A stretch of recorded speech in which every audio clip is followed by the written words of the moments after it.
सर्वसामान्य जनतेला घेऊन किंवा सर्व समाजातल्या पक्षाला घेऊन जाणारे किंवा जात भेद दादांनी अजिबात कधी मानली नाही.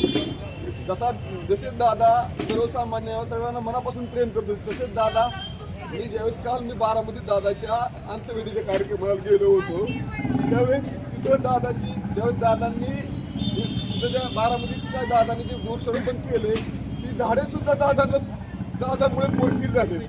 आज त्या झाडांना सुद्धा आज कोणाचा आधार राहिला नाही. असे आज दादा आपल्या सर्वांना सोडून आज दादा निघून गेलेले आहेत. तर ज्यावेळेस दादांनी लोकसभेच्या वेळेस दादांनी मी एक सर्वसामान्य कार्यकर्ता आहे. दादा आज एक महाराष्ट्राचे एवढे नावाजलेले नेतृत्व आहे. आज महाराष्ट्राचे उपमुख्यमंत्री म्हणून दादा काम करते.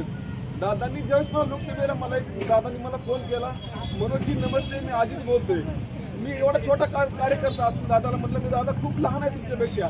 दादा म्हणले हा दादांचा आपुलकी हा दादांचा कार्यकर्ता विश्वास आणि सर्वसामान्याला दादाने देणारी ही वागणूक ही महाराष्ट्रातला कुठलाच नेता देऊ शकत नाही. हा दादाचा मनाचा मोठीपणा. आज एवढा मोठा नेता आमच्यासारख्या सर्वसामान्य कार्यकर्त्याला आज एवढं मोठं प्रेम देतो एवढ्या मोठ्या आदराने आपुलकीने प्रेमाने बोलतो.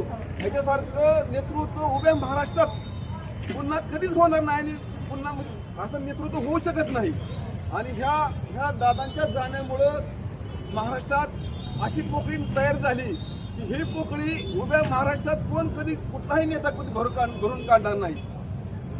आज तमाम आपल्या इंदापूर तालुक्यातल्या सर्वसामान्य जे अजितदादा प्रेमी आहेत व इंदापूर तालुक्यातील आपले सर्वसामान्य इंदापूर तालुका राष्ट्रवादी काँग्रेस पार्टी व माझा मनोज जगदाळे मित्र परिवार मार्फत दादांना हृदयापासून मनापासून पुन्हा एकदा भावपूर्ण श्रद्धांजली वाहतो. अजित दादा तुम अमर रहे.